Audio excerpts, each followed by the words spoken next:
កុងតឺន័រនិងបន្លាលួសដែលរារាំងពលរដ្ឋខ្មែរមិនឲ្យវិលចូលផ្ទះមិនអាចលាក់ពីភ្នែកអង្គការសហប្រជាជាតិបានទៀតទេលោក Tom Andrews អ្នករាយការណ៍ពិសេសអង្គការសហប្រជាជាតិទទួលបន្ទុកសិទ្ធិមនុស្សប្រចាំកម្ពុជាបានចុះទៅដល់ទីតាំងថៃឈ្លានពានដោយផ្ទាល់ថតកត់ត្រានិងស្ដាប់ពីផលប៉ះពាល់ដែលជនស៊ីវិលខ្មែរកំពុងជួបប្រទះក្នុងដំណើរចុះពិនិត្យនៅថ្ងៃទី27ខែកក្កដាឆ្នាំ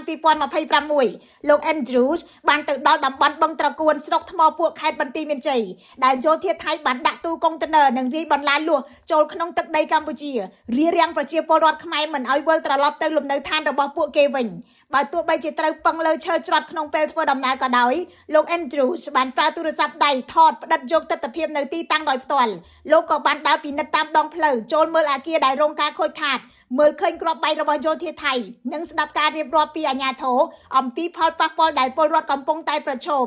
យោងតាមក្រសួងមហាផ្ទៃមកដល់ពេលនេះពលរដ្ឋខ្មែរសរុបជាង 20,000 នាក់មិនទាន់អាចត្រឡប់ទៅកាន់លំនៅឋានវិញបាននៅឡើយខណៈដែលយោធាថៃបន្តកាន់កាប់ទីតាំងជាច្រើនរបស់កម្ពុជាយ៉ាងហោចណាស់នៅខេត្តចំនួន4រួមមានបន្ទាយមានជ័យពោធិ៍សាត់ឧត្តរមានជ័យនិងព្រះវិហារដំណើរចុះពិនិត្យនៅបឹងត្រកួនគឺជាផ្នែកមួយនៃបេសកកម្មផ្លូវការរបស់លោក Andrews នៅកម្ពុជាចាប់ពីថ្ងៃទី20ដល់ថ្ងៃទី31ខែកក្កដាឆ្នាំ2026តាមសេចក្តីប្រកាសរបស់ការិយាល័យសិទ្ធិមនុស្សអង្គការសហប្រជាជាតិបេសកកម្មនេះមានគោលបំណងវាយតម្លៃស្ថានភាពសិទ្ធិមនុស្សនៅកម្ពុជារួមទាំងបញ្ហាជួញដូរមនុស្សចំនួនព្រំដែនសេរីភាពនៃការបញ្ចេញមតិសេរីភាពសមាគមនិងការប្រមូលផ្ដុំជាដើមលោកយងពៅអគ្គលេខាធិការរាជបណ្ឌិតសភាកម្ពុជារំពឹងថាបេសកកម្មរបស់អ្នករាយការណ៍ពិសេសអង្គការសហប្រជាជាតិលើកនេះនឹងឆ្លុះបញ្ចាំងការពិតអំពីផលប៉ះពាល់សិទ្ធិមនុស្សដែលកើតឡើងពីចំនួនព្រំដែនលោកក៏បានអំពាវនាវឲ្យបេសកកម្មនេះរាយការណ៍ដោយផ្អែកលើការពិតដែលបានពិនិត្យឃើញរហូតមកដល់ថ្ងៃចេញផ្សាយនេះមិនទាន់មានប្រតិកម្មពីភាគីថៃជំវិញការចុះពិនិត្យរបស់អ្នករាយការណ៍ពិសេសអង្គការសហប្រជាជាតិនៅកម្ពុជានៅឡើយទេខ្ញុំរស់សុធាពី News Today NTTV